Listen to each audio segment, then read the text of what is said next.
اعوذ باللہ من الشیطان الرجیم بسم اللہ الرحمن الرحیم ان اللہ یامر بالعدل والاحسان وایتاء ذی القربى وینہی عن الفحشاء والمنکر والبغی یعظکم لعلکم تذکرون۔ سبحان۔ یہ بڑی مشہور ترین آیت ہے، تقریباً ہر جمعے کے اندر یہ آیت پڑھی جاتی ہے، خطبے کے اندر بھی، اور ہر خطیب اپنے عربی کے خطبے کے اندر اس آیت کو لازمی پڑھتا ہے۔ اس آیت کے اندر یہ خوبی ہے کہ اس کے اندر یوں سمجھ لیں کہ مکمل آداب بیان کر دیے گئے ہیں۔ سبحان۔ 6 چیزوں کا اللہ تعالیٰ نے اس آیت کے اندر حکم فرمایا ہے کہ اگر کوئی شخص ان 6 چیزوں پر عمل کر لے تو اللہ تعالیٰ اسے اپنا قرب عطا فرما دیتا ہے۔ سبحان اللہ۔ دیکھیں جی کون سے ہیں، فرمایا ان اللہ یامر، بے شک اللہ تعالیٰ تمہیں حکم دیتا ہے بالعدل، عدل کا، انصاف کا۔ پہلا حکم یہی ہے، فرمایا رب تمہیں عدل کا، انصاف کا حکم دے رہا ہے۔ عدل کی تعریف کیا ہے؟ عدل کس کو کہتے ہیں؟ یاد رکھیں، کسی بھی چیز کا پورا پورا بدلہ دینا یہ عدل ہے، زیادتی بھی نہ ہو، کمی بھی نہ ہو۔ کسی نے آپ کے ساتھ کچھ زیادتی کی ہے تو اتنی زیادتی اس کے ساتھ کرنا یہ عدل ہے۔ کسی نے آپ کو تکلیف دی ہے، اتنی تکلیف، اتنی اذیت اسے دینا یہ عدل ہے۔ ٹھیک ہے، اب یہاں سے مسئلے کو سمجھیں کہ جب کفار مکہ نے آقا علیہ الصلوۃ والسلام کے غلاموں کے جب ساری جائیداد پر قبضہ کر لیا تھا، ٹھیک ہے، ان کے مکان، ان کی جائیدادیں، ان کے سارا کچھ جب ان کے قبضے میں چلا، جب ظاہر ہجرت کر کے صحابہ کرام چلے گئے، پیچھے ساری جائیدادیں ان کے پاس آ گئی تھیں، تو انہوں نے جب ان جائیدادوں پر قبضہ کر لیا تو اب اس قبضے کا نتیجہ کیا نکلا کہ جب کفار مکہ تجارت کرنے کی غرض سے جب شام کی طرف جاتے تو کریم آقا علیہ السلام نے ارشاد فرمایا کہ اب ان کے قافلوں پر حملہ کرنا ہے، انہوں نے جو چیز لے کے آ رہے ہیں ان پر قبضہ کرنا ہے، تاکہ انہیں پتہ چل جائے کہ اب مسلمان وہ کمزور نہیں ہے، اگر تم نے ان کی جائیدادوں پر قبضہ کیا ہے تو ہم نے بھی تمہارے مال پر قبضہ کر لیا ہے۔ ٹھیک ہے نا؟ تو یہ کئی لوگوں کے دل میں نا یہ اعتراض آتا ہے، وہ کہتے ہیں کہ جناب کہ دیکھیں جی بدر کے اندر حملہ کرنے کے لیے تو مسلمان گئے تھے، قافلے کو لوٹنے کے لیے گئے تھے، اب ان خبیثوں کو پتہ ہی کوئی نہیں ہے بھائی لوٹنا اور شے کا نام ہے۔ ٹھیک ہے، وہ مرزا جنمی ہے، اس خبیث کا ایک کلپ آیا تھا، وہ کہتا جی دیکھیں مسلمان تو قافلے کو لوٹنے کے لیے گئے، عمران خان نے بھی یہ الفاظ استعمال کیے۔ بھائی لوٹنا کس کو کہتے ہیں؟ کسی بھی چیز کو آپ قبضے میں لے لے، زبردستی ہو کسی کی، کوئی بندہ اس پر زبردستی جا کے قبضہ کر لے، چھین لے، یہ لوٹنا ہے۔ تو یہاں چھینا نہیں جا رہا، یہاں وہ حق لیا جا رہا ہے جو مکے کے اندر مسلمان اپنا چھوڑ کے آ رہے ہیں۔ مسئلہ سمجھے؟ جس کی وجہ سے یہ مارکہ بدر لگا ہے۔ تو لیکن پہلے کفار مکہ نے مسلمان، دیکھیں نا جی ہر بندہ اپنی مرضی کا مالک ہے، جب مسلمان اپنی مرضی سے مذہب کو قبول کر چکے ہیں، جب وہ ہجرت کر کے جا رہے ہیں، چیزیں ان کی، مال ان کا، تو کفار مکہ نے کیا کہا تھا؟ انہوں نے کہا جی اگر آپ جانا تو آپ جائیں، آپ کے ساتھ کچھ بھی نہیں جائے گا۔ گھر تھا، کاروبار تھے، ان کا پیسہ تھا، ان کی جو کچھ بھی ان کے پاس تھا سارا کا تم نے قبضہ کر لیا، تو اب کیا خیال ہے کہ خاموشی اختیار کی جائے؟ تو نہیں۔ اس لیے علماء نے ایک شرعی مسئلہ بڑا بیان فرمایا ہے، فرماتے کہ اگر کوئی شخص کسی کے پیسے دینے ہو، قرضہ دینا ہے، نہیں دے رہا، فرمایا کہ اس کی اتنی چیز پر قبضہ کر لینا یہ ناجائز نہیں ہے، ظلم نہیں ہے، بلکہ اتنی چیز چوری کر لینا چوری بھی نہیں ہے۔ بات سمجھے کہ نہیں سمجھے؟ مسئلے کو سمجھ لیں کہ اگر کسی شخص نے کسی کے مثال کے طور پر 50,000 روپے دینے ہیں، اب اسے مانگ کے تھک گیا ہے، نہیں دیتا، جا رہا تھا راستے میں اس کی موٹر سائیکل دیکھی کھڑی ہے کہ ایک ماری لے آیا، جا کے بیچ دی، بیچ کے 50,000 پورے کر لیے، اگر 50 کی بکی ہے تو ٹھیک ہے۔ اب اس نے اپنا پیسہ اگر پورا کر بھی لیا ہے تو علماء فرماتے ہیں کہ یہ ناجائز، کیونکہ اس نے اپنا حق لیا ہے۔ اسی طریقے سے ایک اور مسئلہ یاد رکھیں، آج کل کیونکہ نوکریوں کا مسئلہ ہے تو کیونکہ ہر ادارے کے اندر صاف ستھرے لوگ بیٹھے ہوئے ہیں ماشاءاللہ، ٹھیک ہے جی، پیسے لیے بغیر تو کام کرتے نہیں ہیں، اس لیے ہمارے لوگ کہتے ہیں کہ یہ دفتر میں بیٹھنے کی تو صرف فیس لیتے ہیں، کام کرنے کے پیسے الگ لیتے ہیں، ٹھیک ہے۔ اب اگر آپ کی نوکری لگ رہی ہے، اگلا بندہ کہہ رہا ہے کہ جی 10 لاکھ روپے لوں گا پھر نوکری دوں گا، آپ حقدار بھی ہیں، نوکری آپ کا واقعی حق ہے، لینا چاہ رہے ہیں، تو علماء فرماتے ہیں کہ اب وہاں پہ 10 لاکھ بھر کے اپنی نوکری لگوانے والا رشوت دینے والا نہیں ہوگا، حال جو لے رہا ہے وہ رشوت لے رہا ہے. بات سمجھے کہ نہیں سمجھے؟ ہاں تم جو دے رہے ہو یہ رشوت نہیں ہے. کیوں؟ کیونکہ اپنا حق لینے کی خاطر بھی دیکھیں نا جی، بندے کے کاغذ بھی پورے ہیں، ٹریننگ پوری ہے، ڈگری پوری ہے، سارا کچھ پورا ہے، لیکن مل نہیں رہی. اگلا کہتا ٹھیک ہے تمہیں نوکری ملے گی لیکن پہلے پیسے بھر. اب جب پیسے بھر رہا ہے تو یہ پیسے بھرنا یہ رشوت نہیں ہے. ہاں اس کا لینا رشوت ضرور ہے کیونکہ وہ زیادتی کر کے لے رہا ہے. تو اللہ تعالیٰ نے کیا ارشاد فرمایا؟ فرمایا کہ یہ جو اللہ تعالیٰ پہلا حکم کیا دے رہا ہے؟ عدل کا، انصاف کا. انصاف ہوتا ہے برابری کا، ٹھیک ہے جی. لیکن جی حضرت فاروق اعظم رضی اللہ تعالیٰ عنہ آپ عدل کی وجہ سے تو مشہور ہے کہ زیادتی کسی کے ساتھ نہیں. بڑی مشہور بات ہے نا کہ حضرت فاروق اعظم رضی اللہ تعالیٰ عنہ کے پاس ایک بڑھیا آ گئی، اس نے کہا جی میری تو دہی لے کے آ رہی تھی، وہ جناب ٹھڈا لگا اور دہی گر گئی ہے، آپ کیونکہ امیر المومنین نے میری دہی واپس کروائے. تو آپ نے فرمایا اماں پیسے لے لے، جا کے دوبارہ لے لے. کہا نہیں وہی لینی ہے. اماں تو پھر اماں ہوتے نا، جہاں مرضی اڑ جائے، ٹھیک ہے. کہا نہیں وہ لے کے دے، ٹھیک ہے. ہمارے بزرگ فرماتے ہیں کہ وہیں سے فاروق اعظم اٹھے اور آئے اور آ کے جو ہے وہ جناب اللہ اس دھرتی پر لات مار کے آپ نے ٹھوکر مار کے فرمایا اماں کی دہی واپس کر. ٹھیک ہے جی، دہی بھی واپس آئی ہے، دہی کا پانی بھی واپس آیا ہے. انصاف اس کو کہتے ہیں.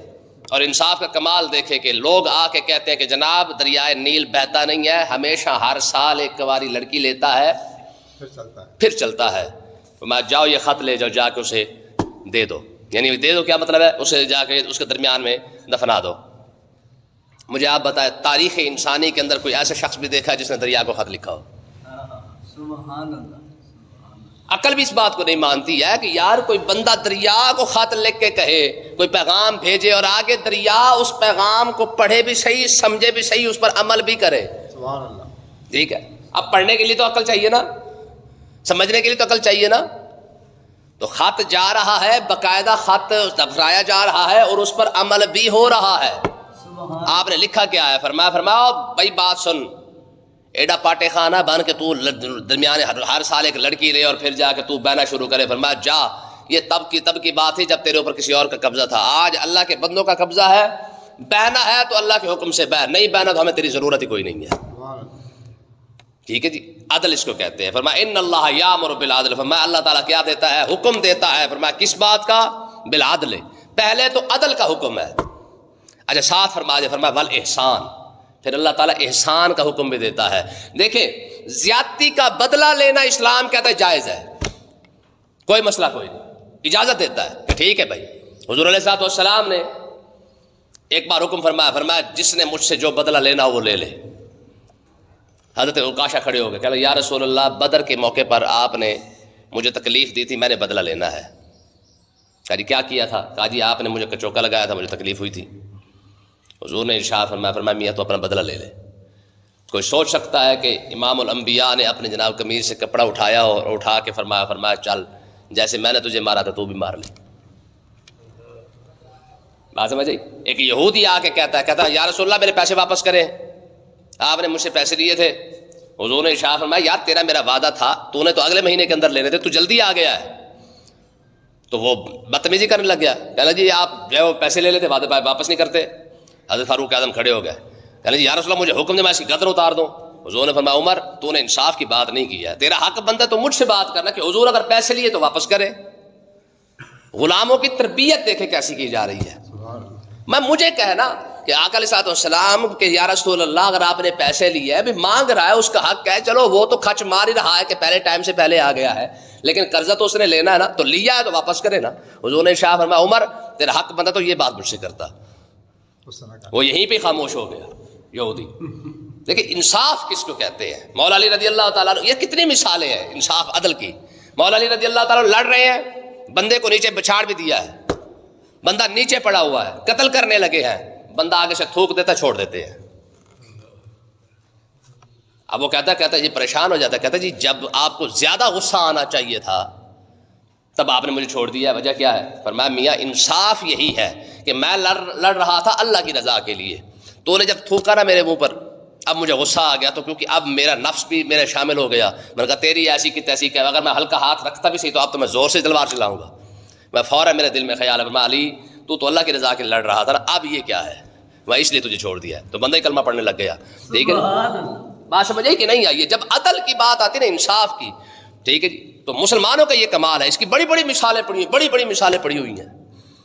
ٹھیک ہے، تو اللہ تعالیٰ نے ارشاد فرمایا بل احسان. اگلی بات کیا ہے؟ تکلیف دی ہے تو بدلے میں تکلیف دے سکتا ہے، لیکن اگر معاف کر دے تو یہ احسان ہے. برائی کا بدلہ اچھائی سے دینا یہ کیا ہے؟ یہ احسان ہے. اب برائی کا بدلہ برائی سے دینا عدل بھی ہے، لیکن اللہ تعالیٰ نے اگلی منزل بیان کیا فرمائی؟ فرمایا کہ عدل یہ ہے کہ تو برابری کر لے، احسان کیا ہے؟ کہ معاف کر دے. یہ احسان ہے. ٹھیک ہے جی، ایک احسان تو یہ ہے کہ تو معاف کر دے، دوسری بات یہ ہے کہ تو اچھے کام کر. ٹھیک ہے، اور آقا علیہ السلام کے پاس جو حدیث جبریل ہے، وہ حضور علیہ السلام کے پاس حضرت جبریل علیہ السلام آ کے پوچھتے ہیں، اور وہ تو بڑی حدیث جبریل تو بڑی مشہور ہے نا. حضرت فاروق اعظم فرماتے ہیں کہ ایک شخص سویرے سویرے جناب اعلیٰ مطلب سفید کپڑے پہنے ہوئے، کالے بال، اس کے پردیسی بندہ ہے، لیکن اس کے باپ سفر کے آثار ہی کوئی نہیں ہے، لیکن آیا حضور کے سامنے آ کے بیٹھا کیسے ہے؟ فاسند رکبتہ الی رکبتہ ووضع کفیہ علی فخذہ. وہ کہتے ہیں حضور کے گھٹنے کے ساتھ گھٹنے ملا دیے اور بیٹھنے کے بعد ایسے کر کے بیٹھا اور کہتے ہیں یا رسول اللہ دو چار سوال پوچھنے. حضور نے فرمایا پوچھ. وہ کہتے ہیں ایمان کیا ہے، فلان شے کیا ہے، فلان شے کیا ہے، فلان شے کیا ہے. تو اس کے اندر وہ یہ بھی پوچھتا ہے کہ یا رسول اللہ احسان کیا ہے؟ احسان کس کو کہتے ہیں؟ حضور نے ارشاد فرمایا احسان کی دو منزلیں ہیں، ایک چھوٹا لیول ہے، ایک بڑا لیول ہے. حضور نے ارشاد فرمایا بڑا لیول کون سا ہے؟ فرمایا بڑا لیول یہ ہے کہ تو رب کی ایسے عبادت کر جیسے تو اسے دیکھ رہا ہے. سبحان. یہ ہائی لیول ہے. یہ بڑا لیول ہے کہ بندہ ایسے رب کی عبادت کرے جیسے رب کو دیکھ رہا ہے. یہ کیا ہے؟ یہ بڑی منزل ہے. اور دوسری چھوٹی منزل کون سی ہے؟ چھوٹا لیول، چھوٹی منزل یہ ہے کہ تو عبادت کرتے ہوئے یہی سوچ لے کہ یار کم سے کم تیرا رب تو تجھے دیکھ رہا ہے. ٹھیک ہے نا؟ یعنی یہ دو کیٹیگری کی عبادت ہو گئی کہ وہ بڑے لوگ کون ہیں جو سجدہ کرتے ہوئے رب کو دیکھ لے، اور چھوٹے لوگ وہ ہے کم سے کم اتنا ہی سمجھ لیں کہ یار کم سے کم ہمارا رب تو ہمیں دیکھ رہا ہے. تو احسان کا ایک تعریف حضور نے خود یہ بھی ارشاد فرمائی ہے، فرمایا عبادت اس انداز کے ساتھ کرنا کہ بندہ عبادت کرتے ہوئے رب کو دیکھ لے. اور ظاہر عبادت ہی ہے نا، حضور نے عبادت کا لفظ استعمال کیا ہے، تو اس کو ہم اگر پھیلائیں اس بات کو تو کتنی بڑی غلطی ہے. کہ مطلب یہ احسان کا مطلب کیا ہوتا ہے؟ اچھا کام کرنا. یعنی ہر اچھا کام کرتے ہوئے یہ سوچ لینا کہ یار میں یہ کام کر رہا ہوں، یہ کام کرتے ہوئے میں رب کو دیکھ لوں. یہ بڑا لیول ہے. ٹھیک ہے، کسی کی خدمت کی ہے، کسی کو پانی پلایا، کسی کو روٹی کھلا دی ہے، کسی کی مدد کر دی ہے، یہ سوچ لے کم سے کم یار یہ کام کرتے ہوئے میرا رب بھی مجھے دیکھ رہا ہے. یہ کیا ہے؟ احسان ہے. اور اگلے الفاظ کیا ہے؟ فرمایا وَإِيتَاءِ ذِي الْقُرْبَىٰ، فرمایا رشتہ داروں کے ساتھ اچھا کام، اچھائی کا حکم یہ بھی اللہ تعالیٰ دے رہا ہے. کیا کر؟ پہلے عدل کر، پھر حسن سلوک کر، پھر اس کے بعد فرمایا وَإِيتَاءِ ذِي الْقُرْبَىٰ، فرمایا رشتہ داروں کے ساتھ اچھے انداز کے ساتھ زندگی گزارنا یہ بھی اللہ تعالیٰ کا حکم ہے. یعنی اللہ تعالیٰ تمہیں حکم دے رہا ہے یہ تین کام کر. مجھے آپ بتائیں، کریم آقا علیہ السلام کا یہ فرمان ہے، فرمایا کہ ایک وقت آئے گا کہ لوگ اپنوں سے دور ہوں گے اور بیگانوں سے قریب ہو جائیں گے. بلکہ حضور کی یہ بات بھی دیکھیں، حضور نے ارشاد فرمایا ایک وقت آئے گا کہ لوگ کوئی بندہ اپنے باپ کو اپنا دشمن سمجھے گا لیکن پرایوں کو اپنا خیر خواہ سمجھے گا. اور اس سے اگلی بات حضور نے ارشاد فرمائی کہ ایک وقت ایسا آئے گا کہ لوگوں کو اپنے ہمسائے کا پتہ نہیں ہوگا لیکن دنیا کی آخری نکر میں کیا ہو رہا ہے وہ سارا پتہ ہوگا. آپ اندازہ کریں، آج ہمیں یہ نہیں پتا ہوتا کہ ہمارا ہمسایہ بھوکا ہے کہ نہیں ہے، ہمارے رشتہ دار کیسا ہے کہ نہیں ہے، ہمارے ارد گرد کے جو لوگ ہیں وہ کیسی زندگی گزار رہے ہیں، لیکن ہمیں یہ پتا ہوتا کہ امریکہ کے اندر کیا ہو رہا ہے، یہ پتا کہ سعودی عرب کے اندر کیا ہو رہا ہے، یہ پتا کہ برطانیہ کے اندر کیا ہو رہا ہے. تو دیکھیں یہ بات جو 1400 سال پہلے حضور نے ارشاد فرمائی تھی وہ آج پوری ہو رہی ہے کہ ہمیں ارد گرد کا پتہ نہیں لیکن ہمیں یہ پتا ہے کہ دور ہزاروں کلومیٹر، لاکھوں کلومیٹر دور کیا ہو رہا ہے، کس ملک کے اندر کون سی بات چل رہی ہے، یہ ہمیں پتا ہوتا ہے. ٹھیک ہے، تو اللہ تعالیٰ نے اب یہ تین حکم دیے. ایک حکم کیا تھا؟ عدل کا. دوسرا حکم تھا احسان کا. تیسرا حکم ہے رشتہ داروں کا. ٹھیک ہے، اور اگلی بات اب تین کاموں سے روکا ہے. فرمایا وَيَنْهَا عَنِ الْفَحْشَاءِ، میں پہلی بات یہ ہے کہ اللہ تعالیٰ تمہیں بے حیائی سے روکتا ہے. کیا ہے؟ بے حیائی سے روکتا ہے، یعنی ہر وہ کام جس کے اندر حیا چلا جائے، ٹھیک ہے، اللہ تعالیٰ اس کام سے روک رہا ہے جس کے اندر حیا نہ رہے، جس کے اندر شرم نہ رہے. یہ کوئی چھوٹی موٹی بات نہیں ہے. اگر آگے والمنکر بھی فرمایا کہ برے کام سے بھی روکتا ہے. اس کا مطلب یہ کہ بے حیائی والی بات اور ہے اور برے والی بات اور ہے. یعنی برے کام تو کوئی بھی ہو سکتے ہیں لیکن اس کے اندر حیا نہیں جاتی. ہاں کچھ کام ایسے ہیں جس کے اندر بندے کی حیا اور شرم کا جنازہ نکل جاتا ہے. جب وہ فرمایا اللہ تعالیٰ تمہیں ایسے کام سے بھی روکتا ہے جس میں تمہاری عزت کا جنازہ نکل جائے، اور والمنکر، اور تمہیں ہر برا کام، جو بھی برا کام. کریم آقا علیہ السلام سے صحابہ نے پوچھا یا رسول اللہ ہمیں کیسے پتہ چلے گا کہ یہ کام اچھا ہے یا برا ہے؟ حضور نے ارشاد فرمایا جس کو کرتے ہوئے ڈر لگے نا سمجھ لو کہ برا ہے. کوئی دیکھ ہی نہ رہے، کوئی دیکھ تو نہیں رہا، میں سمجھ لو کہ یہ گناہ ہے، کھٹک رہا ہے نا. ہاں جس کے کرتے ہوئے سکون محسوس ہو، دل کے اندر جو تسلی ہو جائے، سکون محسوس ہو جائے، فرمایا سمجھ لو کہ اچھا ہے. یعنی خود ہی پتہ چل جاتا نا کہ ہم نے کنڈا کہاں پہ رکھا ہوا ہے، سامنے رکھ کے تول، پیچھے رکھ کے کیوں تول رہا ہے. آپ دیکھیں نا کہ آپ پاکستان کی اندر، میں کہتا ہوں یہ آپ موجودہ دور کی جو مثالیں ہوتی ہیں نا ان کو سامنے رکھ کے دیکھیں. آپ پیکنگ شدہ کوئی بھی چیز دیکھ لیں، جس چیز کو پیک کیا گیا ہے نا سوائے ہوا کے اس کے اندر آپ کو کچھ بھی نہیں ملے گا. پیکٹ اتنا بڑا ہے، چیز آدھی بھی نہیں ہوتی ہے. کیوں؟ اور پھر اس کے اندر پھونک بھر دی گئی ہے. یہ کیا ہے؟ اسی کو تو دھوکہ کہتے ہیں. اور دھوکہ کس کو کہتے ہیں؟ حضور نے ارشاد فرمایا من غش فلیس منا. حالانکہ لوگ کہتے ہیں جس نے ملاوٹ کی ہے، حالانکہ غشہ کا معنی حضور نے کیا فرمایا جس نے دھوکہ دیا. آپ کے ہر پیکٹ کے اندر دھوکہ تو ہے. چائے کا دیکھ لیں، پتی کا، کوئی بھی پیکٹ آپ اٹھا کے دیکھ لیں، پاپڑوں کا اٹھا کے دیکھ لیں، سلنٹی کا اٹھا کے دیکھ لیں، کوئی بھی چیز آپ اٹھا کے دیکھیں، آپ جس بھی پیکٹ کو اٹھا کے دیکھیں گے، ساری بات چھوڑیں، دوائیوں کے آپ پیکٹ اٹھا کے دیکھ لیں جس کے اندر لوشن وغیرہ ہو، آپ یقین کریں سوائے پھونک کے کچھ بھی نہیں نکلتی. ٹھیک ہے، کیوں؟ تاکہ پھولا ہوا ہوگا تو لوگ سمجھیں گے یار بڑا پیکٹ ہے، لیکن اس کے اندر اتنا نہیں ہے، دھوکہ تو دے رہے ہو. تو حضور نے کیا ارشاد فرمایا کہ آگے اللہ تعالیٰ نے کیا ارشاد فرمایا رب تمہیں بے حیائی سے بھی روک رہا ہے، برائی سے بھی روک رہا ہے، والبغی، نافرمانی سے روک رہا ہے. رب تمہیں روکتا ہے، ٹھیک ہے، کس سے؟ نافرمانی سے. رب کی نافرمانی نہ کر، فرمایا اس کام سے بچ جا. اب دیکھا یہ جائے گا کہ یار رب کی فرما برداری کس کام میں ہو رہی ہے، نافرمانی کس کام میں ہو رہی ہے. دنیا جہان کی ہر بات کو اللہ تعالیٰ نے یہیں پہ بیان فرما دیا ہے. فرمایا کہ نافرمانی اور فرما برداری کا حساب تو خود ہی لگا لے کہ کس کام کے اندر تو فرما برداری کر رہا ہے. نوکری کرتے ہوئے رب یاد ہے کہ نہیں؟